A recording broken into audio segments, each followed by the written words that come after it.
बहुत सारे बच्चे अपने रिश्तेदारों को जानते ही नहीं जी कि हमारे ताऊ जी कौन है, हमारे मामा कौन है, मामा के भाई कौन है, जानते ही नहीं। जो एक विस्तार था उनका, वो विस्तार सिमट गया। तो तालाब में जब बच्चे को आप तैरना सिखाते हैं तो पहले आप उसको सहारा दिए रहते हैं, पकड़े रहते हैं जी।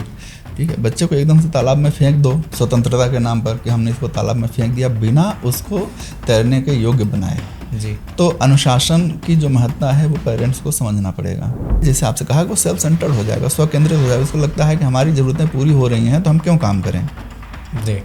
ठीक है। तो उसकी ज़रूरतें पूरी करिए, लेकिन उसको बताते रहिए कि जो आपकी ज़रूरतें पूरी हो रही हैं वो कैसे पूरी हो रही हैं। 4 महीने के बच्चे को फ़ोन दे करके माता पिता अपने कर्तव्य की इतिश्री कर लेते हैं कि हमने उसको फ़ोन दे दिया, बच्चा उसमें एंगेज हो गया, अपना जो है कोई काम कर रहे हैं।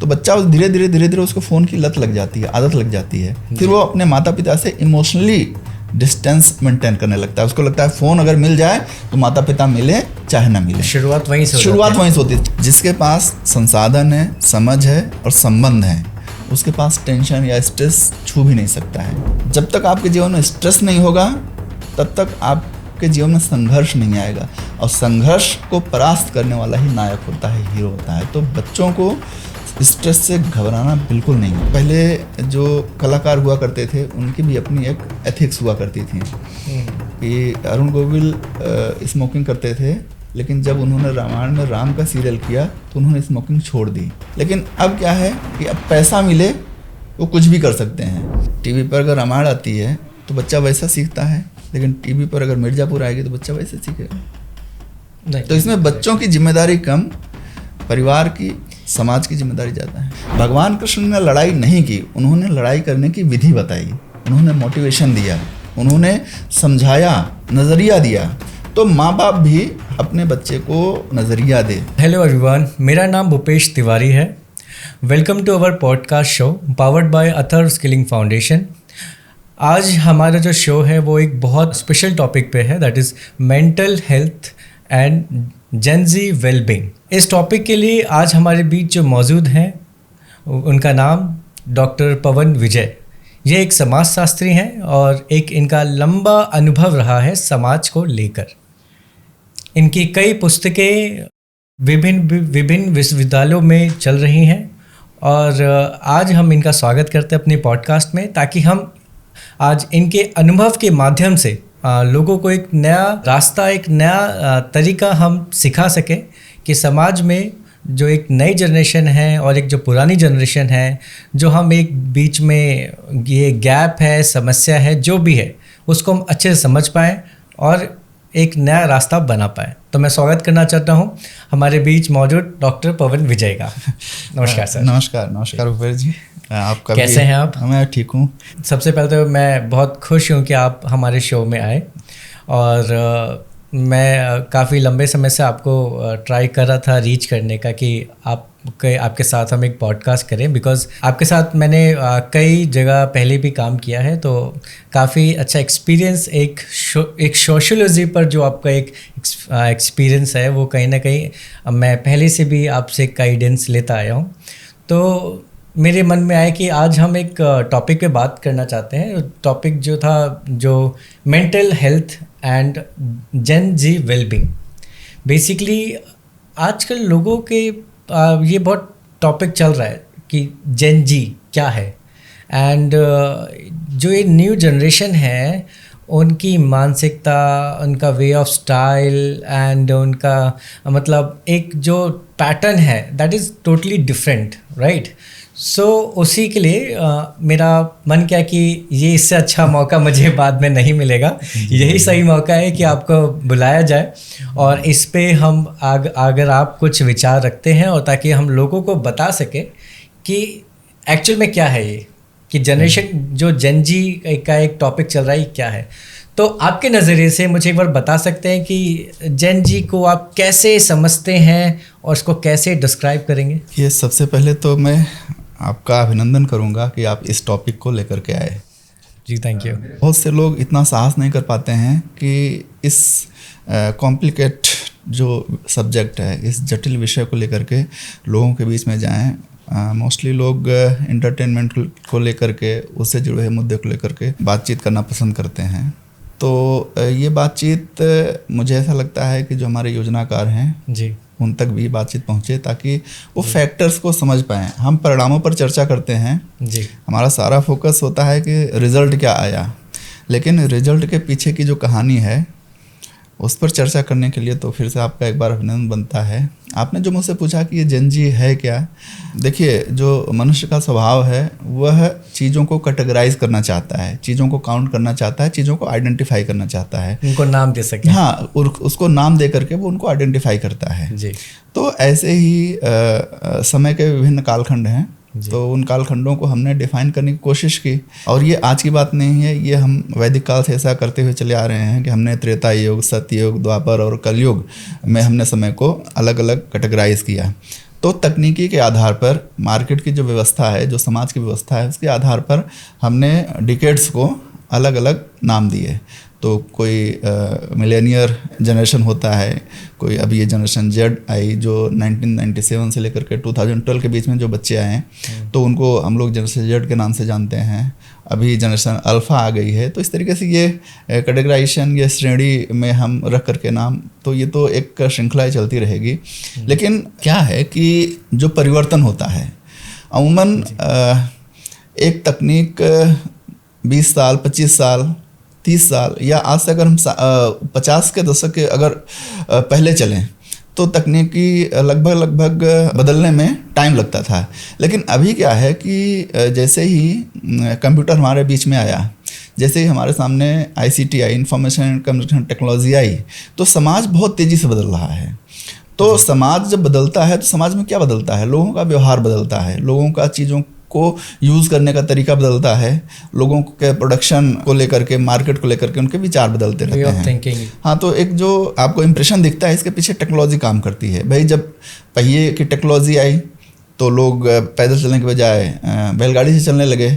लेकिन जैसे ही पावर ड्रिवन मशीन्स आई तो मैनुअल जो मशीनें थी वो रिप्लेस्ड हो गई, तो लोग जल्दी एक दूसरी जगह पहुंचने लगे। तो जल्दी पहुंचने लगे तो उनके पास समय बचा, तो उस समय का जो यूज़ है वो किस तरीके से उन्होंने करना शुरू किया कि अलग अलग तरीके के काम उन्होंने ढूंढे। तो ये कोई नई बात नहीं है। मुझे आपत्ति इस बात से होती है कि जो पीढ़ी है, हम जेन जेड की बात करते हैं तो एक नेगेटिव सेंस में हम बात करते हैं कि ये पीढ़ी तो बस अपने में खोई हुई पीढ़ी है, ये पीढ़ी तो तकनीक के आधार पर पली बढ़ी पीढ़ी है। अरे भाई, जिस तरीके का समाज होगा, जो पीढ़ी का बर्ताव है उसी तरीके का होगा। और ये जो पीढ़ीगत समस्या है, जो जनरेशन गैप की समस्या है, ये आज की समस्या नहीं है। हमारे दादा कहते थे कि आज के बच्चे तो कुछ नहीं है, एक हम लोग थे। हमारे पिताजी हम लोगों को कहते थे कि तुम लोग क्या संघर्ष कर रहे हो, तुम लोग क्या जो है, तुम लोगों के ऊपर क्या परेशानी आई जो हम लोगों के ऊपर आई, हम लोग अपने बच्चों को कह रहे हैं। तो वो पैटर्न चला है। हाँ, वो पैटर्न चला आ रहा है। लेकिन जो दिक्कत वाली बात है वो ये है कि बच्चों को टैग किया जा रहा है, उनको जेन जी कह करके एक आरोपित भाषा का इस्तेमाल किया जा रहा है। मुझे उस बात से आपत्ति है। किस पीढ़ी ने संघर्ष नहीं झेला? कौन सी ऐसी पीढ़ी है जिसको स्ट्रेस नहीं हुआ, जो अवसाद में नहीं गई, जिसके साथ परेशानियां नहीं जुड़ी? सारी की सारी जो मानव सभ्यता है, जब आप उसको देखते हैं तो from the dawn of civilisation, सभ्यता के शुरुआत से ही आज तक मनुष्य अपने सर्वाइवल के लिए संघर्ष करता रहा है। और यह संघर्ष उसका इंडिविजुअल भी रहा है, यह संघर्ष उसका कलेक्टिव भी रहा है। तो हम केवल एक स्नैपशॉट को लेकर के, एक छोटे से कालखंड, एक 10 साल का कालखंड या 20 साल का कालखंड, उसको लेकर के हम पूरी पीढ़ी को टैग कर देते हैं, जबकि वही समस्या उससे पहले वाली जो पीढ़ी थी उसकी थी, उससे पहले वाली पीढ़ी थी उसकी थी। तो ये जो मेरी बात सुन रहे हैं, तो वो लोग भी अपने जो बच्चे हैं तो उनको लेकर के उस तरीके से बिहेव न करें जो वो स्वयं अपने से पहले वाली पीढ़ी को लेकर के झेल चुके हैं। क्योंकि बच्चों के ऊपर निश्चित रूप से आज दबाव ज़्यादा है। जैसे जैसे दुनिया बढ़ रही है, विकास कर रही है, बच्चों के ऊपर दबाव बढ़ता जा रहा है। एक्चुअली इसमें ये है कि जो नई जनरेशन है, मतलब एक रिपोर्ट के अनुसार देखा जाए तो उसमें देखा जाता है कि आज के बच्चों में एंजाइटी, डिप्रेशन ये ज़्यादा पाया जाता है। मतलब आप देखिए ना, मतलब मेरा एक चीज़ सोचने का एक नज़रिया जैसे प्रेशर तो पहले से था, मतलब पहले भी था और आज भी था, उसके फॉर्म्स डेवलप होते हैं पर पैटर्न्स वही रहते हैं। अब यहाँ पे हम जो देख पाते हैं कि लेकिन पहले इतने डिप्रेशन, इतने एंजाइटी के केसेस नहीं आते थे, बट आज वो आ रहे हैं। क्यों? उसका कारण ये है कि जो बच्चे हैं पहले परिवार में रहते थे, उनके भाई बहन के बहुत सारे सिबलिंग्स है ना, चचेरे भाई है ना, उनके मामा के, बुआ के, मतलब एक जो जॉइंट फैमिली हुआ करती थी, जो स्ट्रेस था वो डाइल्यूट हो जाता था। वो स्ट्रेस बच्चा शेयर करने लगा। किन से शेयर करना? जिससे उसके डायरेक्ट रिलेशन है, जिससे उसके प्रत्यक्ष संबंध है, उनसे उसने शेयर किया और कोई समस्या है उसका समाधान हो गया। लेकिन क्या हुआ कि जब ये हम दो हमारे दो का कंसेप्ट आया तो परिवार का दायरा कम हुआ, सीमित हुआ। परिवार का दायरा कम हुआ तो जो आपके अपने एक्सप्रेशंस हैं, जो आपके अपने ओपिनियंस हैं, तो उसको आप किससे शेयर करेंगे? उसको शेयर करने के लिए आपको कोई और पर्सन चाहिए, जो वो पर्सन परिवार के बाहर का हो, क्योंकि परिवार का दायरा छोटा हो गया। तो जो परिवार के बाहर का व्यक्ति है वो उतने बेहतर तरीके से आपको नहीं समझता, तो उतने बेहतर तरीके से नहीं समझता तो आपकी परेशानियों को भी उतने बेहतर तरीके से सॉल्व नहीं कर सकता है।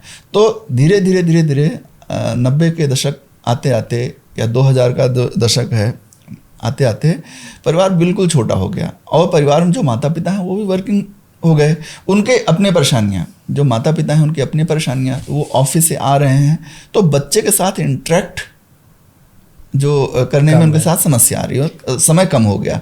तो बच्चा, जाहिर सी बात है कि उसकी अगर बातें कोई सुनने को तैयार नहीं है तो वो अवसाद में आएगा, वो डिप्रेशन में आएगा, क्योंकि वो उस तरीके को ढूंढ रहा है कि उसका जो स्ट्रेस है वो कम हो, उसको मिलेगा नहीं, तो निश्चित रूप से उसका स्ट्रेस बढ़ेगा।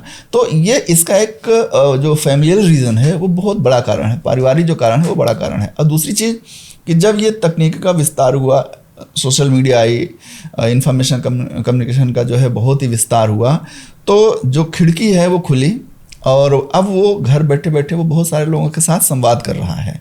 फेसबुक से लेकर के, ट्विटर से लेकर के या इंस्टाग्राम से लेकर के उसके पास एक बड़ा मास आया कि उससे वो संवाद करेगा। लेकिन वो जो संवाद कर रहा है उस संवाद के बावजूद भी वो अपने आप को अकेला पा रहा है। हाँ, ये तो है। क्यों? क्योंकि जिनके साथ उसका संवाद हो रहा है वो उसके प्राइमरी रिलेटिव नहीं है। एक चीज़ अगर आप नोट करें तो सोशल मीडिया में जब से ये मोनेटाइजेशन हुआ है तब से आपके जो लाइक कमेंट्स हैं वो भी एक तरीके के फॉर्मल होते गए। कोई खुश होकर के कोई इस बात को लेकर के लाइक नहीं करता है कि वो लिखने वाला मेरा भाई है, देखो कितना अच्छा लिखा, लिखने वाला मेरी बहन है, कितना अच्छा उसने लिखा, या जो कलाकार वहाँ पर आ रहे हैं, वो सब कुछ क्या हुआ, मार्केट से जुड़ गया। तो मार्केट का जो नियम है वो उस व्यक्ति पर लागू होना शुरू हुआ, उस बच्चे पर लागू होना शुरू हुआ। उसको एक प्रोडक्ट के तौर पर और उसको एक मैन्युफैक्चरर के तौर पर ये सोशल मीडिया के जो संबंध है वो इमोशन की बजाय मैन्युफैक्चरर एंड कंज्यूमर में तब्दील हो गए। तो फिर वो अपनी इमोशन लेकर कहाँ जाए, वो अपने फीलिंग्स को लेकर कहाँ जाए? तो धीरे धीरे धीरे धीरे क्या हुआ कि वो अपने स्वकेंद्रित होता गया। स्वकेंद्रित होने से क्या होता है कि फिर वही अवसाद उसको घेरता है, डिप्रेशन घेरता है, स्ट्रेस घेरता है, उसका उस पास सॉल्यूशन नहीं मिलता है। अच्छा, क्या लगता है आपको कि जो जैसे हम लोग बोलते हैं कि आज की पीढ़ी पे जो न्यू जनरेशन है उस पर लोड ज़्यादा है, ऐसा बोला जाता है सम टाइम, जो उसके पास समय नहीं है, like school, tuition and some extra curricular activity. So जो प्रेशर है बच्चे के ऊपर जो एक डाला जा रहा है एक पैटर्न में, क्या ये प्रेशर आज ही है या पहले भी लोगों में? पहले तो था, लेकिन पहले इतना नहीं था। आज क्या हुआ कि जो बच्चा है, एक तो पहले करियर के बहुत सारे गिने चुने साधन हुआ करते थे, पारिवारिक जो व्यापार हुआ करता था वो हुआ करता था, जो फैमिलियल बिजनेस था तो वो बच्चे को एक तरीके से फाइनेंशियल सिक्योरिटी देता था, तो बच्चा उस तरफ से मुक्त हुआ करता था। ठीक है भाई, खेती बाड़ी है तो अपना खेती बाड़ी देख लेंगे, जानवर हैं तो जानवर देख लेंगे, कुछ इस तरीके से तमाम जो है ना, जो एक विरासत में उसको फाइनेंशियल सिक्योरिटी मिलती थी। अब ओपन मार्केट के बाद, लिबरलाइजेशन के बाद वो चीज़ें ख़त्म हो गई, तो बच्चे को अपने करियर को बनाने का जो तनाव है वो तो है, ठीक है, वो है। अब पेरेंट्स से क्या है कि पेरेंट्स से उसको सेविंग कुछ दिनों की भले मिल जाए, लेकिन अगर उसको कोई बिजनेस भी शुरू करना है तो उतनी सेविंग पर्याप्त नहीं है। तो अब आप ये समझिए कि उसको जो है इन्वेस्टमेंट की भी व्यवस्था करनी पड़ेगी। नौकरी के लिए, नौकरी के जो अपॉर्चुनिटीज़ हैं वो भी लिमिटेड हैं, सारे व्यक्ति को तो नौकरी मिल नहीं सकती है। तो ही इज़ वेरी कंफ्यूज। और दूसरी चीज़ ये है कि जो एक क्रिएटिविटी है बच्चों के अंदर और टेंशन से रिलीज़ अपने आप को करने का जो मैकेनिज़्म है, ये दोनों चीज़ उसके लिए लिमिटेड हो गई। देखिए, जो ये जेन जी है, जनरेशन जेड है, तो उसके साथ एक समस्या है, वो भावनात्मक समस्या तो है, लेकिन इसका जो नेचर से जो अलगाव हुआ कि वो देख रही है, वो फ़ोन में ही नदियाँ, पहाड़, समंदर, बारिश, सर्दी, गर्मी वो फ़ोन में देख रही है। हकीकत में वो जो है ना, बरसात हो रही है तो बरसात को ऐसा मान लिया कि बारिश होने लगी, अरे बड़ा गंदा मौसम हो गया, जबकि बरसात का मौसम कितना अच्छा है। मतलब प्रैक्टिकली वो फील नहीं आ पा रहा है ना कि वो बूंदों का गिरना, नहीं, बादलों को देखना। तो ये टेंशन रिलीज करने का मैकेनिज्म है, नेचर आपको खुद देती है। तो इस जनरेशन में वो मैकेनिज्म ब्लॉक हो गया। ये तो है। खैर, मैं ये बात मैं आपके से सहमत हूँ। बेसिकली जहाँ तक मुझे लगता है कि बच्चे जो हैं वो भौतिक, मतलब जो फिजिकल चीज़ें हैं, लाइक प्लेइंग, जो गेम खेलना, और वो जो है अब वो सारा कुछ ऑनलाइन आ गया है। तो बच्चों की फिजिकल एक्टिविटी रुक गई है, क्योंकि हम, मतलब मैं अपने बता रहा हूँ कि हम लोग सोचते थे कि यार अगर आज ट्यूशन की छुट्टी हो जाए तो हम फुटबॉल खेलने चले जाएंगे। हाँ। तो ये हमारे में विचार होते हैं, और सोचा आज खूब फुटबॉल खेलेंगे। तो मुझे लगता है कि वो एक ना हम ढूंढते समय कि आज छुट्टी हो जाए तो आज फुटबॉल खेलने जाएंगे और जम के फुटबॉल खेलेंगे। तो ये जो एक प्रैक्टिस थी, मतलब जाने अनजाने में, कि हम लोग आउटडोर जो गेम्स खेलते थे, कहीं ना कहीं इसका बहुत प्रभाव पड़ता है। बिल्कुल, वो जो आउटडोर गेम्स हैं, लोगों के साथ इंटरेक्शन है जी, अपने जो रिश्तेदार हैं उनको जानना। बहुत सारे बच्चे अपने रिश्तेदारों को जानते ही नहीं जी, कि हमारे ताऊ जी कौन है, हमारे मामा कौन है, मामा के भाई कौन है, जानते ही नहीं। जो एक विस्तार था उनका, वो विस्तार सिमट गया।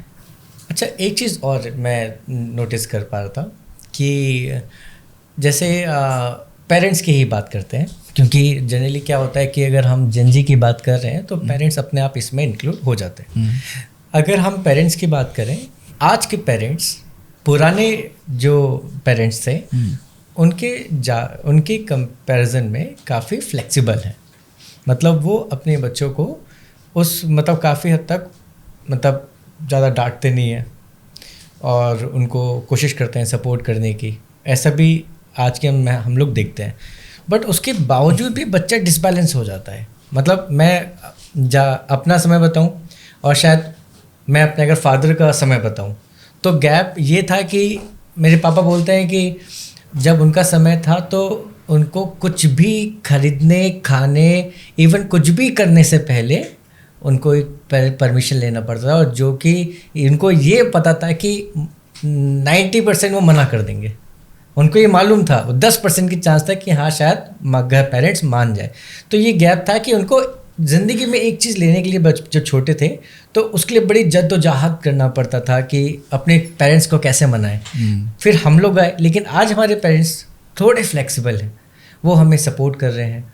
हम कुछ रखते हैं तो वो हमारे पॉइंट ऑफ व्यू से में भी आके कोशिश करता है समझने।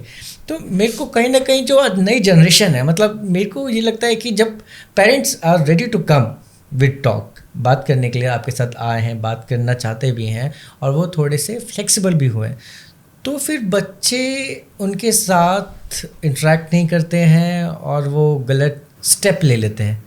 तो उसमें आपका क्या कहना होगा? ये देखिए, जैसे तालाब है, तो तालाब में जब बच्चे को आप तैरना सिखाते हैं तो पहले आप उसको सहारा दिए रहते हैं, पकड़े रहते हैं जी, ठीक है। बच्चे को एकदम से तालाब में फेंक दो स्वतंत्रता के नाम पर कि हमने इसको तालाब में फेंक दिया, बिना उसको तैरने के योग्य बनाए जी। तो अनुशासन की जो महत्ता है वो पेरेंट्स को समझना पड़ेगा। अभी क्या है कि पहले इसलिए मना कर दिए जाते थे कि बहुत सारे बच्चे घर में हुआ करते थे, ठीक है। तो अब अभी स्थिति दूसरी है, बच्चे को सारे संसाधन आपने मुहैया करा दिए, लेकिन जो अनुशासन आपको मुहैया कराना है, जो आपकी जो पारिवारिक परंपरा है, उससे जो बच्चे को कनेक्ट करना है, अगर आपने वो नहीं किया है तो बच्चा धीरे धीरे वो सेल्फ सेंटर्ड, हमने पहले जैसे आपसे कहा, वो सेल्फ सेंटर्ड हो जाएगा, स्व केंद्रित हो जाएगा। उसको लगता है कि हमारी ज़रूरतें पूरी हो रही हैं तो हम क्यों काम करें, ठीक है। तो उसकी ज़रूरतें पूरी करिए, लेकिन उसको बताते रहिए कि जो आपकी ज़रूरतें पूरी हो रही हैं वो कैसे पूरी हो रही हैं, ताकि वो उस चीज़ को रियलाइज़ कर सके कि मेरे पिताजी कितने संघर्ष करके पैसा ले आ रहे हैं और हम पर खर्च कर रहे हैं। तो ये एक जो इमोशनली कनेक्शन जो है वो बना रहे। ये नहीं कि आपने उसको इस तरीके से उस पर पैसे खर्च किए जैसे आपको जो है बस किसी तरीके से अपने जान छुड़ानी है। बहुत सारे पेरेंट्स जान छुड़ाने के लिए, भाई छोटा बच्चा है तो जान छुड़ाने के लिए फ़ोन दे दिया, वो फ़ोन में अपना देख रहा है, बिजी हो गया, और आप जो है उसको आप गोद में लेकर के, आप उसको थपकी दे करके, आप उसको प्रेम से जो है ना, एक आपका जो स्पर्श है वो बच्चा समझने लगेगा। आपने उसको फ़ोन दे दिया, बच्चा अपना फ़ोन 4 महीने का बच्चा है, मैंने ये देखा कि 4 महीने के बच्चे को फ़ोन दे करके माता पिता अपने कर्तव्य की इतिश्री कर लेते हैं कि हमने उसको फ़ोन दे दिया, बच्चा उसमें इंगेज हो गया, अपना जो है कोई काम कर रहे हैं।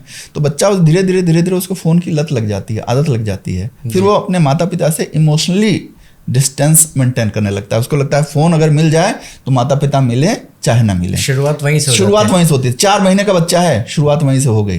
तो ये काम आपने किया, फिर आप कहेंगे कि बच्चा जो है हमसे इमोशनली जो है दूरी उसने बना रखी है। आपने जेन जी, जेन वाई, जेन एक्स जैसे टर्म आप गढ़ देते हैं और गलती जो है बच्चे की दिखाते हैं। देखिए ऐसा जैसा आप उसको ढाल लेंगे आप, बच्चा वैसा ही रहेगा। और दूसरी चीज़ ये है कि जो जेन जेड है, ये बच्चे टेक्निकली बड़े स्ट्रांग होते हैं। आप याद करिए कि मतलब हम लोग टीवी छूने से भी मतलब लगता था कहीं बटन इधर से उधर तो कहीं नहीं हो जाएगी, और आज बच्चे जो है फ़ोन में अपना ऐप वगैरह मतलब उसमें इस तरीके से काम करते हैं कि हमको देख करके लगता है अरे ये तो इसको तो सब पता है। आपके दिमाग से ज़्यादा तेज उनकी उंगलियां चलती हैं उस पर। छोटे बच्चे को याद कभी अगर आपने नोटिस किया हो तो उसको भी एक साइन समझ में आता है, वो भी अपने आप क्लिक करके उस पर वो ऐप को रन कर लेता है। तो लेकिन मैं फिर कह रहा हूँ कि देखिए स्वतंत्रता का समंदर अथाह है जी, उसमें बड़े बड़े शार्क हैं। तो ये माता पिता की जिम्मेदारी है कि उसको बच्चे को कितने अंदर तक ले जाने देना है, शार्क से बचाना माता पिता की जिम्मेदारी है। तो मुझे लगता है कि जेन जेड की जो समस्या है उस समस्या का निदान उसके परिवार में ही है। उसके माता पिता और उन बच्चों के जो शिक्षक हैं, ये दोनों मिल करके अगर कोई उसको प्रॉब्लम आती है तो उसको डील कर सकते हैं। लेकिन सवाल ये है कि जो माता पिता खुद मोबाइल फ़ोन में बिजी हैं, वो बच्चों को कैसे बोल सकते हैं कि वो जो है मोबाइल फ़ोन से दूर रहें। जो टीचर मोबाइल फ़ोन को देख करके खुद मतलब क्लास में जा कर के पढ़ाता है या उसमें बिजी रहता है, तो बच्चों पर कितना फोकस करेगा। देखिए मैं फिर कह रहा हूँ कि कोई भी समस्या है तो उसके 3 कारण हैं। पहला कारण है संसाधन न होना, दूसरा कारण है समझ न होना, और तीसरा कारण है अच्छे संबंध न होना। जिसके पास संसाधन है, समझ है और संबंध है, उसके पास टेंशन या स्ट्रेस छू भी नहीं सकता है। जी आपने बहुत सही बात बोली। तो बच्चे को आप संसाधन तो दे रहे हैं, लेकिन उसके संबंध और उसके समझ पर आप काम नहीं कर रहे हैं। बच्चा तो अगर समझ और संबंध पर काम नहीं कर रहे हैं तो संसाधन का किस तरीके से वो यूज़ करे उसको पता नहीं है जी। तो वो जो है आप उसको कुछ भी उपलब्ध करा देंगे, वो उसको जो है ढंग से यूज़ नहीं करेगा, और ढंग से यूज़ नहीं करेगा तो परिणाम अच्छे नहीं होंगे। नहीं ये तो है। अच्छा एक चीज़ आप मैं ये मतलब बोलूँगा, मतलब काफ़ी लोग, काफ़ी पेरेंट्स जैसे जो कुछ बच्चों पे किसी भी वजह से अगर कोई तनाव की स्थिति पैदा होती है या फिर बच्चे को कुछ मेंटल इश्यूज़ भी आते हैं, मतलब फ़र्स्ट ऑफ ऑल मैं यही चीज़ बोलूँगा कि देखिए आप अगर किसी समस्या से जुड़े हैं तो आपको उस समस्या का समाधान करना चाहिए, और आप सोचो कि मतलब इसको मैं बताऊंगा तो उसका रिएक्शन क्या होगा, और जिसकी वजह से आप एक लंबे समय तक उस चीज़ को छुपा के रखते हैं और आप उस पीड़ा से गुजरते रहते हैं। उससे लाख गुना अच्छा है कि आप उस चीज़ के बारे में किसी अच्छे से एक्सपर्ट से बात करें और अच्छे से अपनी बात को रखें। ये बात मैंने इसलिए बोली कि अभी भी लोग जो एक मानसिक तनाव के ऊपर जो बातें खुलकर नहीं करते हैं, जैसे मैं नाम नहीं लूँगा, कुछ हमारे बीच में एक हमारे ऑफिस के कलीग ही थे, उनके बच्चे को कुछ प्रॉब्लम थी, तो वो प्रॉब्लम मतलब कैसे बयां करें किसी से बताने में थोड़ा हिचकते थे। तो ये जो हिचक है ये आज भी लोगों में बनी है, तो इसके बारे में आप क्या कहना चाहेंगे? देखिए, एक स्टिग्मा तो है समाज में जी, मेंटल हेल्थ को लेकर के एक स्टिग्मा है, क्योंकि एक बार ये लेबलिंग हो जाती है कि कोई व्यक्ति मेंटल है, कोई व्यक्ति थोड़ा सा मानसिक रूप से अस्वस्थ है, तो वो फॉर लाइफ टाइम हो जाता है। अगर मान लीजिए आपको फीवर हुआ, बुखार हुआ, तो आपने दवाई खा ली, लेकिन आपकी लेवलिंग नहीं होगी कि वो मतलब बुखार वाला आदमी है, वो बुखार वाला आदमी नहीं है।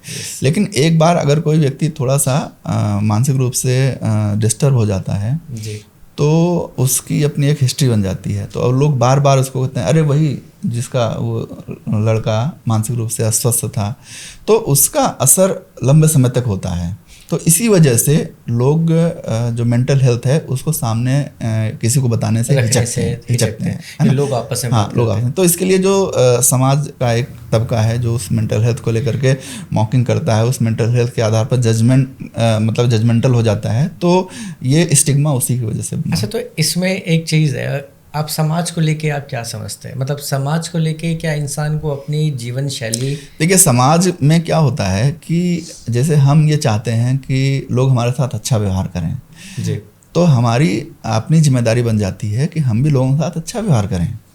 होता क्या है कि हम अपने लिए तो अच्छा चाहते हैं, लेकिन दूसरे के लिए चाहते हैं कि वो हमारे ही अनुसार सोचे, हमारे ही अनुसार करे, हम उसके अनुसार कुछ न करें।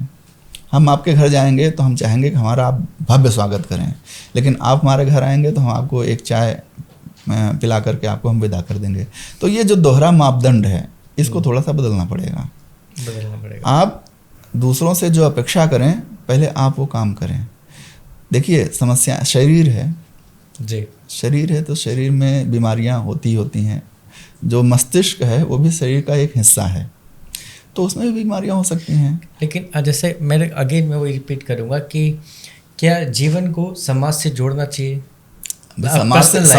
समाज से अलग कुछ भी नहीं है भाई। आप जो है अगर समाज से हट करके रहना चाहेंगे तो आप नहीं रह सकते हैं। जो मनुष्य है वो एक सामाजिक प्राणी है जी, तो उसका जो जन्म होता है वो समाज में होता है। भाई, दो लोग आपस में जब मिलते हैं तो एक परिवार की स्थापना करते हैं। परिवार में बच्चा आता है, बच्चे का पालन पोषण होता है। तो बच्चा जो है अपने आप पालन पोषण करने में तो समर्थ नहीं होता है। भाई, कम से कम 4-5 साल तो उसको माँ बाप की जरूरत पड़ती है ना, कि उसका वो पालन पोषण करें। तो मनुष्य अकेले नहीं रह सकता है, तो उसको ज़रूरत पड़ती है समाज की। लेकिन अब उसमें समाज की जिम्मेदारी होती है कि समाज मतलब हर जो बालक है वो किसी न किसी फ्यूचर में जाकर के पिता बनता है। तो जो उसने अपने माँ बाप से केयर हासिल की है उसका कर्तव्य बन जाता है कि वो अपने बच्चे को भी वही केयर दे। जो उसने अपने शिक्षक से शिक्षा प्राप्त की है वही उसका कर्तव्य बनता है कि वो जो कोई बच्चा उसके सामने आए तो उसको भी वही पढ़ाई लिखाई की बात करें। इसमें एक चीज़ है कि एक सवाल मेरा ये भी है, जैसे आज की जनरेशन मैं देखता हूँ जो काफ़ी अच्छे पैटर्न पे काम कर रही है, एंड जो न्यू जनरेशन है उन लोगों को लगता है कि जैसे जनरली बोल नहीं देते कि पापा आपके टाइम पे तो क्या स्ट्रेस रहा होगा।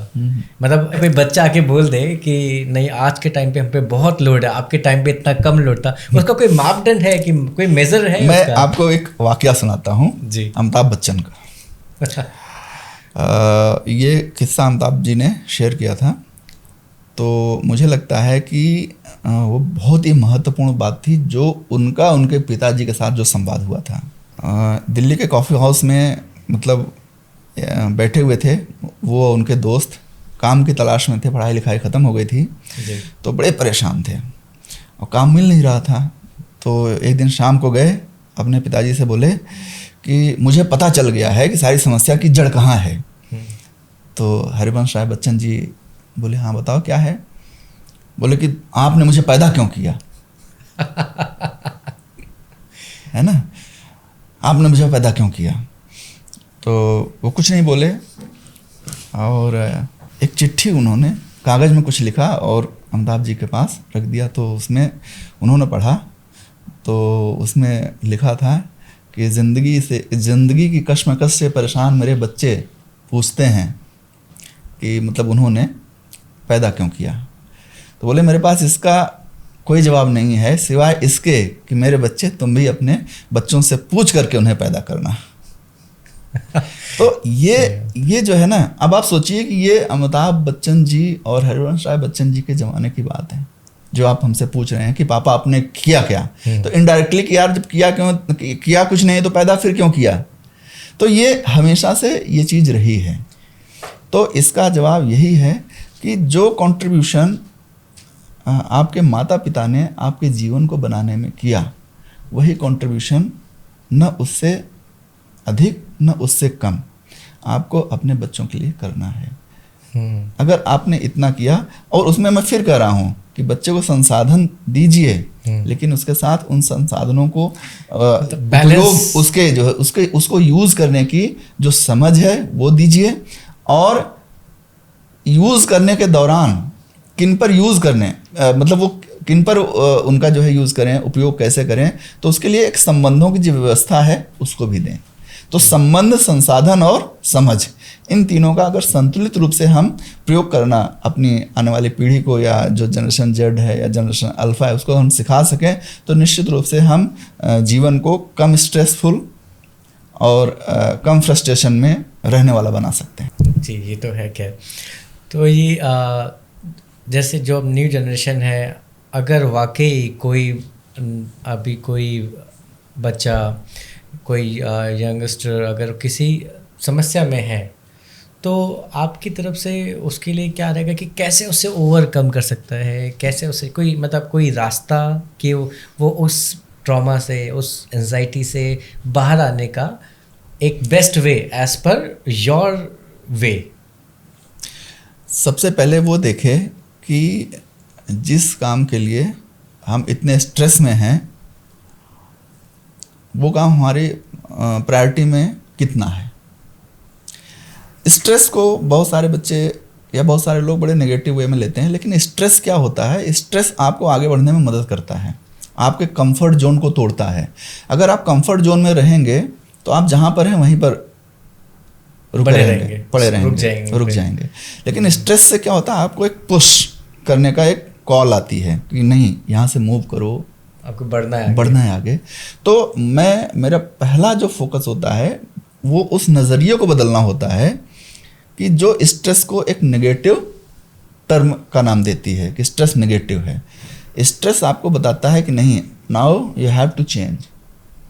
आप परिस्थितियों को उनसे लड़ करके उनको परास्त करिए।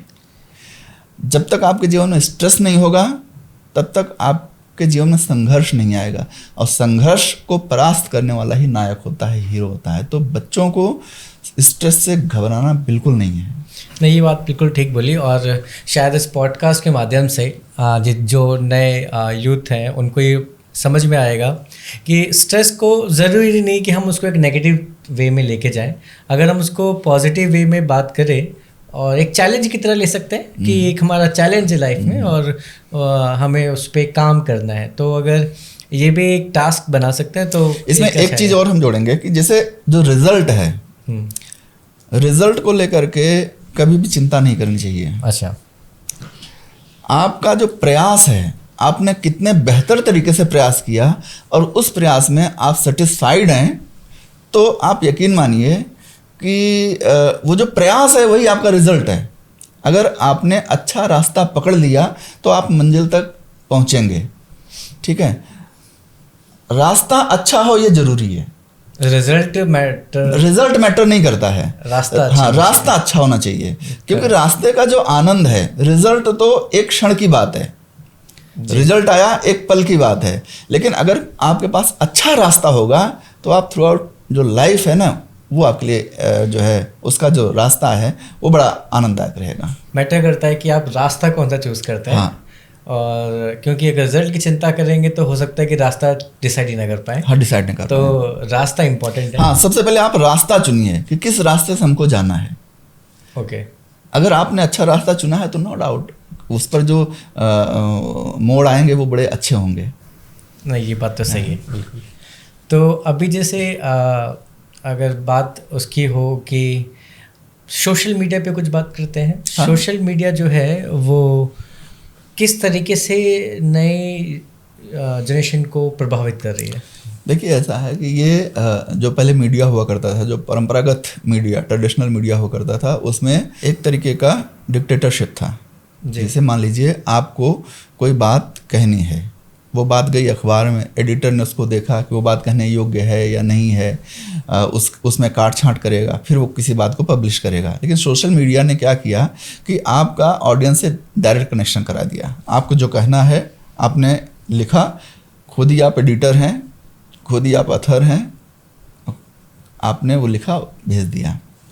तो निश्चित रूप से ये एक्सप्रेशन का एक बहुत अच्छा माध्यम है।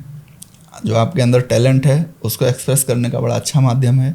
लेकिन फिर मैं वही कह रहा हूँ कि ये वर्चुअल वर्ल्ड है। हमेशा ये आपके दिमाग में रहे कि ये वर्चुअल वर्ल्ड है। ठीक है, आपके जो प्राइमरी रिलेशन है और आपके जो वर्चुअल रिलेशन है, दोनों में आपको फ़र्क करके फिर अगर आप सोशल मीडिया को यूज़ करते हैं तो आप कभी फ्रस्ट्रेशन में नहीं आएंगे, क्योंकि आप ये नहीं समझ रहे हैं कि उस मुखौटे के पीछे जो सोशल मीडिया पर लगा हुआ है उस पर्सन के पीछे कौन है। तो अगर वो जो है अच्छा है तो कोई बात नहीं, क्योंकि मैंने देखा है कि जो नई जनरेशन है काफ़ी वो इन्फ्लुएंस होती है सोशल मीडिया से। हाँ, वो ट्रेंड जो चलता है तो ट्रेंड की वजह से उसको लाइक कमेंट्स चाहिए, अटेंशन मतलब चाहिए उसको। That just like violence, violence हो गया, एग्रेशन जो हो गया, मतलब ये सब जो बच्चा जो है ना उसको वर्चुअल वर्ल्ड से सीखने को बहुत कुछ मिल रहा है। अब जनरली जैसे हम क्या समझते हैं कि हमें बुरी आदत जो है वो ज़्यादा अडिक्ट करती है, मतलब वो अपनी तरफ खींचती है ज़्यादा। हाँ, बिल्कुल। और जो अच्छी आदत है वो हमें ऑप्ट करके खुद लाना पड़ता है, राइट। तो सोशल मीडिया से मैं देख पा रहा हूँ कि जो बच्चे हैं कहीं ना कहीं उनका जो नेचर वायलेंस, अग्रेसिव और ये सब एक्टिविटी पे ज़्यादा बहुत आसानी से खिंच जाते हैं। नहीं, खिंच भी जाते हैं और उनको एक तरीके से कंपेल भी किया जा रहा है, उनको विवश किया जाता है उस तरीके से करने का। मैं आपको बताऊं कि जैसे सोशल मीडिया पर आपने कोई सॉन्ग है, वो सॉन्ग डाल दिया, फिर थोड़ी देर बाद आपसे मतलब आप देखिए आप उसी सॉन्ग से रिलेटेड बहुत सारे से वीडियो आने लगेंगे। ठीक है, फिर क्या हुआ कि आपको लालच दिया जाएगा कि आप जो है रील्स बना करके डालिए जी। रील्स आपने बना के डाल दिया, उस पर कुछ ऑडियंस आए, आपको लाइक कमेंट्स थे, फिर आपका मन और बढ़ गया। आप वहीं पर मतलब सोशल मीडिया पर आप रुकना, कहाँ पर आपको रुकना है ये ज़्यादा ज़रूरी है। ये बहुत ज़्यादा ज़रूरी है। फिर आपने खुद का वीडियो बनाना शुरू कर दिया, वो बताता जाएगा, फेसबुक हो या ट्विटर हो, ये वो बताता जाएगा कि आप जो है लाइव आइए, फिर आपका मोनेटाइजेशन हो जाएगा, आप जो है कुछ और वीडियो डालिए, है ना, कुछ जो है आप ऑथेंटिक करके डालिए। फिर वो करते करते वो उसमें बिल्कुल इन्वॉल्व हो जाता है और जो उसका रियल वर्ल्ड वो है उससे वो मतलब उसका साथ छूटता जाता है। ठीक है, तो वो धीरे धीरे उसी में इन्वॉल्व होकर के बाकी सबके साथ कनेक्शन जो है वो छूट जाते हैं और वो अपने आप को एकाकी महसूस करने लगता है। उसके लिए लगता है कि बस यही सब कुछ है, लेकिन वो तो कुछ होता नहीं है, वो तो वर्चुअल है। तो आई थिंक जो नई जनरेशन है उनको समझने की ज़रूरत है। देखो सोशल मीडिया हर चीज़ के दो पहलू होते हैं। हाँ बिल्कुल, नेगेटिव एंड पॉजिटिव। काफ़ी हद तक सोशल मीडिया अच्छा भी है, काफ़ी हद तक अच्छा है। उन्होंने लोगों को एक कनेक्ट दे दिया है, प्लेटफॉर्म दिया है। और वही दूसरी ओर देखा जाए तो कहीं ना कहीं इसका एक नेगेटिव पहलू भी है। ज़रूरी है कि हमारी जनरेशन को, जो नई जनरेशन है, कहाँ पर रुकना है ये सीखना पड़ेगा। ये सीखना पड़ेगा कि हमको कहाँ पर जाकर के रुकना है।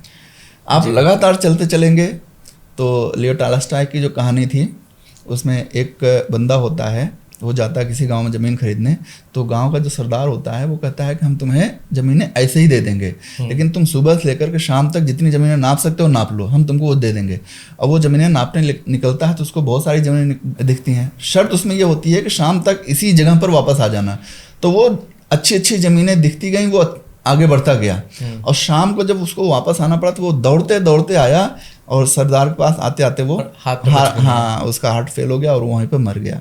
तो हमको कहाँ पर रुकना है, अगर उस व्यक्ति को ये पता होता है बस इतने दूरी के बाद हमको वापस आना है, दायरा होना आपको रुकना कहाँ पर है, आपको वापस कहाँ से आना है, अगर आपने ये सीख लिया तो कोई भी आकर्षण आपको अपना गुलाम नहीं बना पाएगी।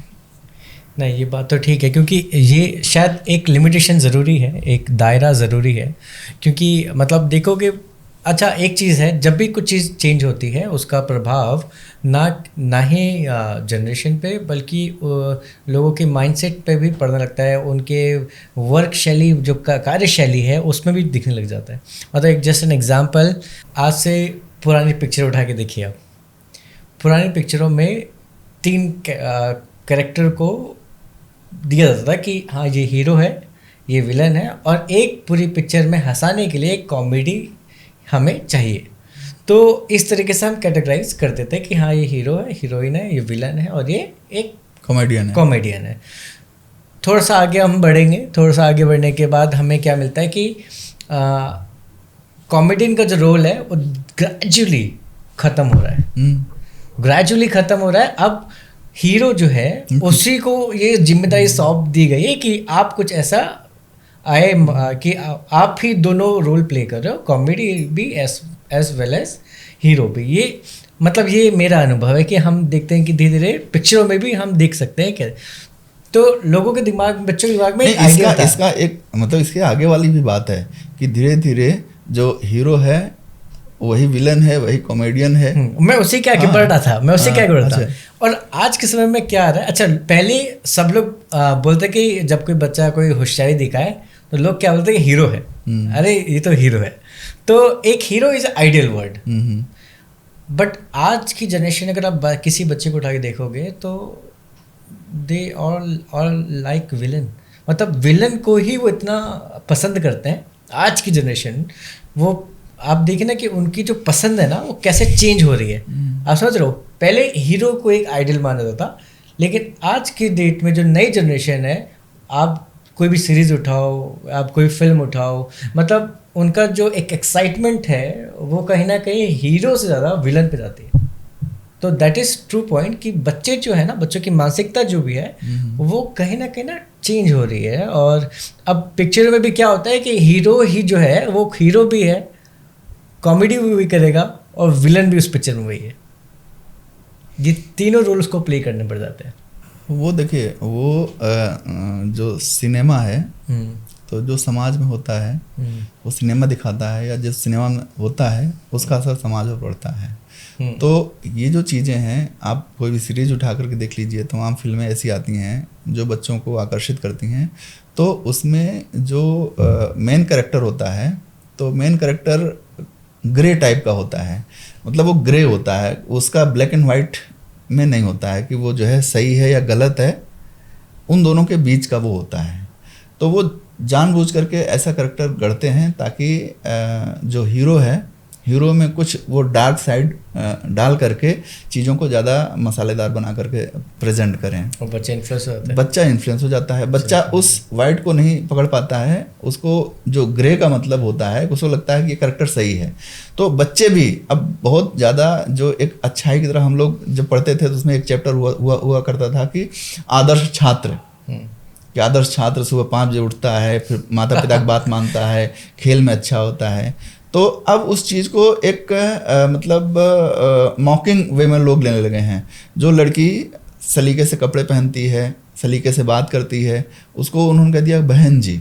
बहन जी का मतलब क्या हुआ, मतलब आप उस जो ऐसा एक पवित्र शब्द है उसको आपने उपहासात्मक बना दिया।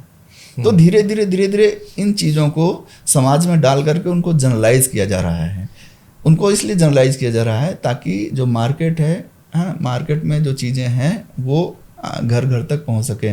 जो बैरियर है, जो नैतिकता का बैरियर है, जो परंपरा का बैरियर है, वो इन सब चीज़ों से वो टूटे। आप देखिए ना, पहले जो कलाकार हुआ करते थे उनकी भी अपनी एक एथिक्स हुआ करती थी कि अरुण गोविल स्मोकिंग करते थे, लेकिन जब उन्होंने रामायण में राम का सीरियल किया तो उन्होंने स्मोकिंग छोड़ दी। एथिक्स हुआ करते थे, ठीक है। लेकिन अब क्या है कि अब पैसा मिले वो कुछ भी कर सकते हैं।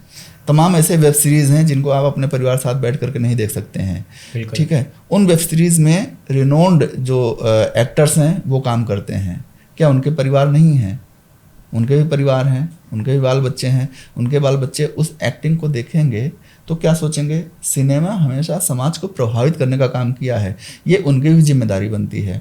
तो ये जो स्ट्रेस की समस्या है, बच्चों में कन्फ्यूजन की समस्या है, तो केवल उसके लिए ये बच्चे नहीं जिम्मेदार हैं, उसके लिए पूरा का पूरा जो समाज है, समाज के जो सेलिब्रिटीज़ हैं, समाज में जो रिनोन पर्सन हैं, चाहे वो पॉलिटिकल लीडर हो, रिलीजियस लीडर हो, सिनेमा का लोग हो, आर्ट का लोग हो, कोई भी हो, वो सारे के सारे लोग जिम्मेदार हैं। इनको केवल वो सारी जिम्मेदारी बच्चों के ऊपर छोड़ दी। ये जेनजी है, इस वजह से जेनजी का मतलब क्या है? आपने एक टर्म दे दिया, आपने उसको नेगेटिव टर्म कैटेगराइज कर दिया। आप उनके लिए, बच्चों के लिए जगह छोड़ ही नहीं रहे हैं, स्पेस छोड़ ही नहीं रहे हैं। बच्चा जहाँ पर जा रहा है क्रुएल्टी देख रहा है, वायलेंस देख रहा है, सेक्सुअलिटी देख रहा है, न्यूडिटी देख रहा है, तो क्या उसके दिमाग में जाएगा? जो आपने बनाया है वो अगर मिर्जापुर देखेगा तो उसके दिमाग में क्या जाएगा? वही जाएगा। आप उसको लगेगा कि नहीं ये ऐसे होने में ज़्यादा टशन है। तो वही चीज़ मुझे ऐसा लगता है कि जो जनजी जनरेशन है, जो न्यू जनरेशन है बेसिकली, वो जब सोसाइटी में एंटर करता है वो ब्लैंक है। वो जो भी रिसीव कर रहे हैं डिफरेंट ब्रांचेस से, like family, society, school, industry, cinema industry, वो उसको सबको सीखने के बाद जो ऑब्जर्व कर पा रहे हैं, वो कहीं ना कहीं वो रिएक्शन नेगेटिविटी में ज़्यादा जा रहा है, और क्योंकि उनको देखने को वैसा मिल रहा है, और जिसकी वजह से नेगेटिविटी में इसलिए जा रहा है ना कि जो फिल्टर है वो ख़त्म है। भाई टीचर आपको समझा नहीं सकता है, टीचर के ऊपर दबाव हो कि वो अपना सिलेबस ख़त्म करे, मतलब पैटर्न फिक्स है कि उसको आना है, वो कंटेंट पढ़ाना है और वो क्लास में कोई भी एथिक्स के नियम नहीं बता सकता है, क्लास में किसी के बच्चे को डांट नहीं सकता है, अच्छे बुरे पर कोई बात नहीं कर सकता है। तो वहाँ का फिल्टर ख़त्म हुआ जी।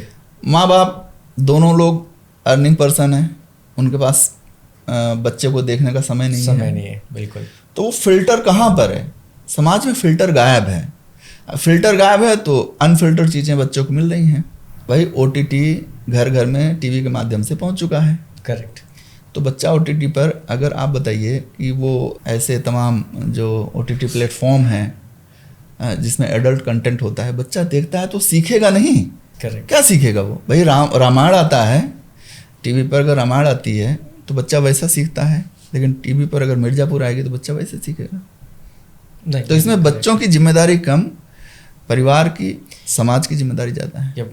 मतलब कहीं ना कहीं ये बोल सकते हैं कि जितने भी एक बच्चों के लाइफ में जो रोल प्ले करते हैं, पेरेंट्स, टीचर्स, फ्रेंड्स, मतलब मेंटर्स, उनका कहीं रोल है कि बच्चों को वो फिल्टर जो करके उनके सामने बताएं समय समय पे। क्योंकि जहाँ तक मुझे लगता है कि आप सही कह रहे हो कि देखो आधुनिकता का ज़माना है और लोग धीरे धीरे बहुत बिजी होते जा रहे हैं। मतलब उनका जो पहले जो सेंट्रलाइजेशन फोकस था वो फैमिली था, दैट इज ट्रू। मतलब पहले ये था कि फैमिली में सबका एक रोल डिसाइड, पहले वो परिवार के लिए कमाते थे, अब केवल कमाने के लिए कमाते हैं। That is true point. पहले वो परिवार के लिए कमाया था, कमाने के लिए। तो इस वजह से हम देख पाते हैं कि बच्चों में ना मतलब गैप्स आते हैं, बच्चों में दूरियां बढ़ती हैं। तो कहीं ना कहीं एक रीज़न रहा है, जैसे कि अभी हमें बात करके पता चला कि एक जो शब्द है जेनजी शब्द कैटेगराइज करने का काम हम ही लोगों ने किया है, और ये शुरुआत से होता चला आया है। पहले भी इसका हमने, जैसे भी डॉक्टर पवन विजय जी ने बताया, कि ये कोई नई बात नहीं है। एज अ ह्यूमन हमने हमेशा चीज़ों को कैटेगराइज किया है। तो ये भी एक न्यू जनरेशन को हमने कैटेगराइज करके जेनजी दिया है, और ये जनरेशन डिफरेंट, और हम मतलब क्या डिफरेंट है पहले की जनरेशन में, तो जैसे कि बताया कि कोई खास डिफरेंट नहीं है। प्रेशर बिल्कुल वैसे ही है, कलयुगी लोग हैं कलयुगी लोग हैं। हाँ, तो जो देश काल परिस्थिति के हिसाब से बस ये था कि पहले फिल्टर्ड कुछ हो जाया करता था, लेकिन अभी फिल्टर्ड नहीं हो पा रहा है, क्योंकि बच्चे फैमिली इंपॉर्टेंस नहीं समझ पा रहे, मेंटर्स नहीं आइडेंटिफाई कर पा रहे, आइडेंटिफाई नहीं कर पा रहे एक्चुअली, क्योंकि लोगों के पास ऐसा कोई पोल नहीं है जहाँ खड़े होकर अपनी बात या अपनी चीज़ों को डिस्कस कर सकें। और जिस आज के डेट में इससे करते हैं तो वो कहीं ना कहीं बात वो अगर ओपन होती है तो उसके पर्सनल सेल्फ में आ जाती है, तो वो रिएक्शन कुछ और आ जाता है। तो पहली बात ये कैटेगराइजेशन हमें रोकना चाहिए, और जेन जी में अगर कुछ नेगेटिव है तो वो कहीं ना कहीं उसके ज़िम्मेदार हम लोग हैं, फैमिलीज़ हैं, कि पेरेंट्स बच्चे को और वो जो देख रहा है उसको समझे। और कुछ अच्छी बातें हैं इनमें कि वो टेक्नोलॉजी में बहुत अच्छा काम करते हैं और काफ़ी कुछ सीखते हैं। तो सबसे पहले तो इनको कैटेगराइज करना बंद करना चाहिए, और इनकी जो मेंटल हेल्थ पे जो है उसके लिए सबसे अच्छा है कि आप जितना उनसे फेमिलियर रहें, आप उनको बताएं इम्पोर्टेंस फैमिली की, सोसाइटी की, तो शायद काफ़ी हद इसमें एक चीज़ और है कि बहुत सारे माता पिता एक गलती करते हैं, अपने बच्चों की परवरिश में एक गलती करते हैं, उनको स्ट्रेस से बचाने की कोशिश करते हैं। बच्चे के जीवन में स्ट्रेस का बहुत बड़ा रोल होता है उसको बड़े होने में, परिपक्व होने में, मैच्योर होने में। जो रेशम का कीड़ा होता है वो कोकून को काट करके बाहर आता है जी। अगर हम रेशम का जो कीड़ा है उसको बिना मतलब कोकून को अगर हम काट कर उसको बाहर निकालें हैं तो मर जाएगा वो रेशम का कीड़ा कोकून को जब काटता है तो उसके अंदर सर्वाइवल के इंस्टिंक्ट डेवलप होते हैं। तो उसी तरीके से बच्चा जब जो फ्रस्ट्रेशन है अपना जो स्ट्रेस है उसको डील करता है, माँ बाप उसको डील करने की विधि बताएं। भगवान कृष्ण ने लड़ाई नहीं की, उन्होंने लड़ाई करने की विधि बताई, उन्होंने मोटिवेशन दिया, उन्होंने समझाया, नज़रिया दिया।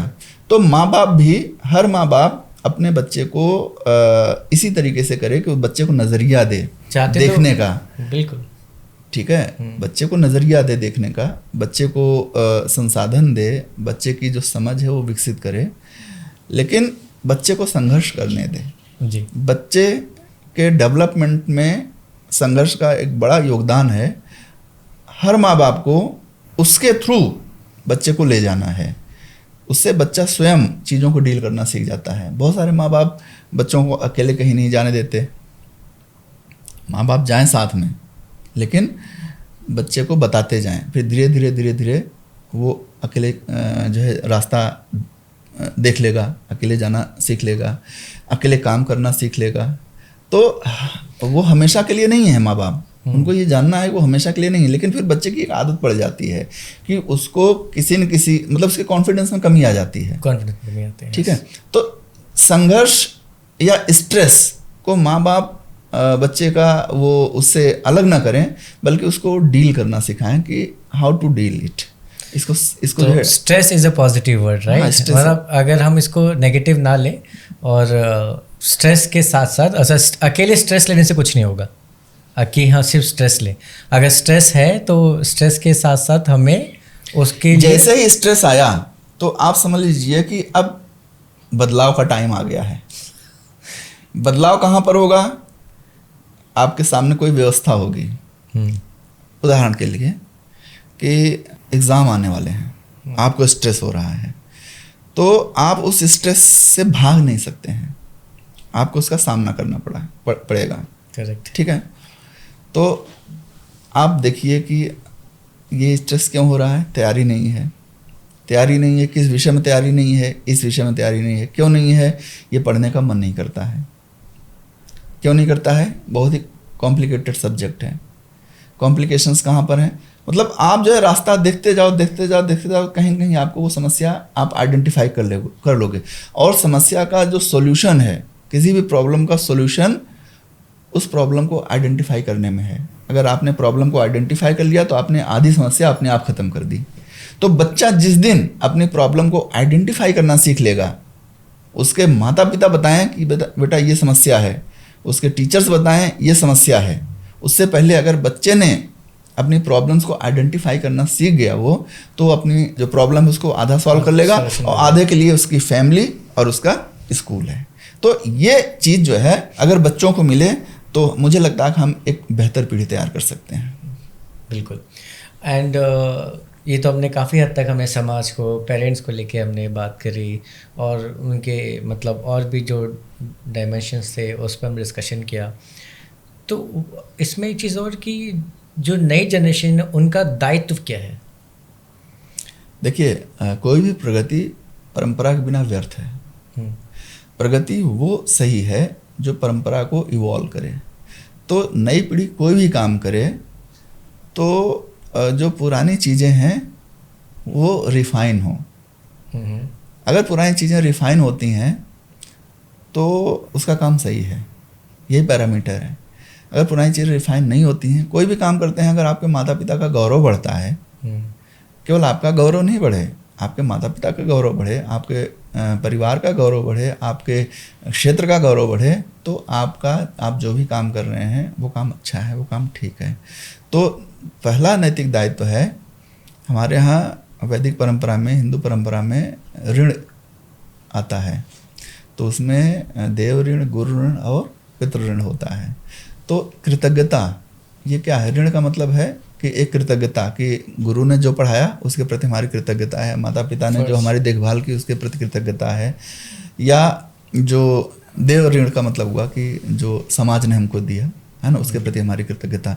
तो नई पीढ़ी को अपने अंदर कृतज्ञ भाव ले आना है, किसके प्रति? जिन जिन का योगदान उसके जीवन में रहा है उन सब के प्रति अपने मन में कृतज्ञता ले आनी चाहिए, और समय मिलने पर उससे ऋण होने की कोशिश करनी चाहिए।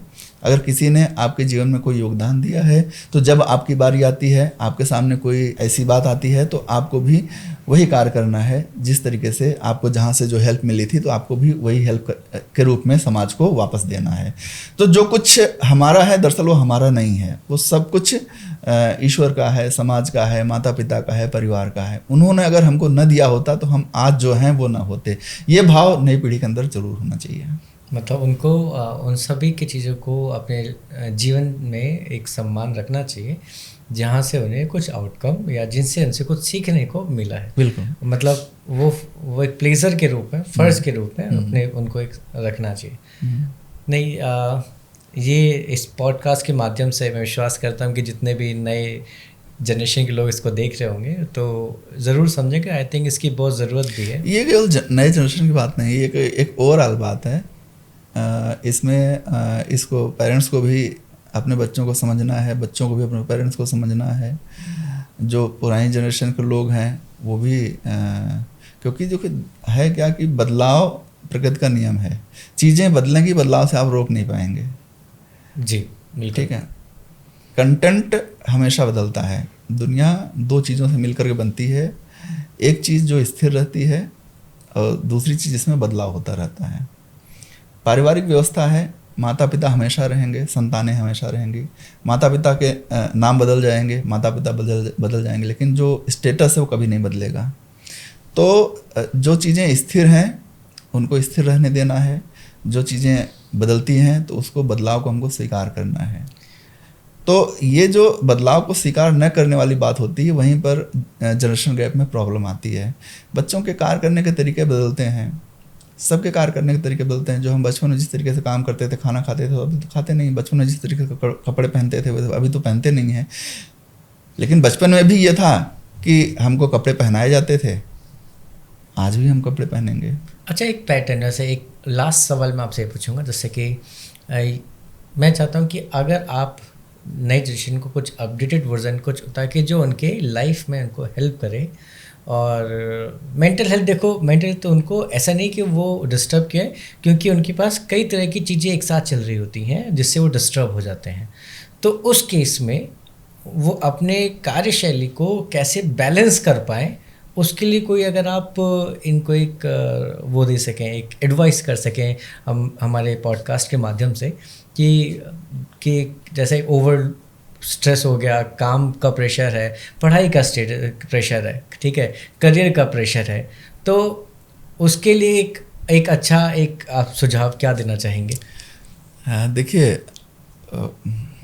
पाने और छोड़ने का जो विषय है जी, ये पहले तो खैर ठीक था, लेकिन आज इस पर जो नई पीढ़ी है उसको ज़्यादा काम करना है। क्या चीज़ें हमको पानी है उसकी प्रायोरिटी हमको बनानी है, और समय के साथ चीज़ें छूटती हैं। तो छोड़ने का भी जो सलीका है वो हमको आना चाहिए। जी। तो आपके ऊपर बोझ नहीं रहेगा अगर आप सारी चीज़ें अपने सिर पर रख लेंगे। चाही अनचाही चीज़ें इधर भी आइडेंटिफाई करना पड़ेगा। हाँ, तो आपको आप अगर कोई चीज़ पाना चाह रहे हैं तो बहुत सारी चीज़ें जो जंक हैं, जो स्क्रैप है ना आपके पास, उसको आपको हटाना पड़ेगा। तो अगर हटाएंगे नहीं तो नई चीज़ आपके पास आएगी नहीं, और अगर नई चीज़ आती है तो पुरानी चीज़ों के साथ उसका एडजस्टमेंट नहीं बनेगा। तो जो आपके लिए अनयूज़फुल चीज़ें हैं तो उनको आप हटाते जाइए, और जो यूज़फुल चीज़ें हैं उसको आप लाते जाइए। और पेशेंस, दूसरी चीज़, ये नई पीढ़ी जो है वो थोड़ी सी उसके अंदर धैर्य हो। अभी क्या है कि आपको सारी चीज़ें एकदम से पानी है। कोई चीज़ जितनी जल्दी आपको मिलती है उतनी जल्दी आपसे छूटने की संभावना रहती है। तो चीज़ों को सीझिए, चीज़ों को परखिए, चीज़ों को विकसित कीजिए, इवॉल्व कीजिए। फिर अगर वो आपके पास आती है तो फिर आपके पास लंबे समय तक रहेगी, आपको मतलब उसका जो है बेनिफिट आपको मिलेगा। जी, बहुत बहुत धन्यवाद।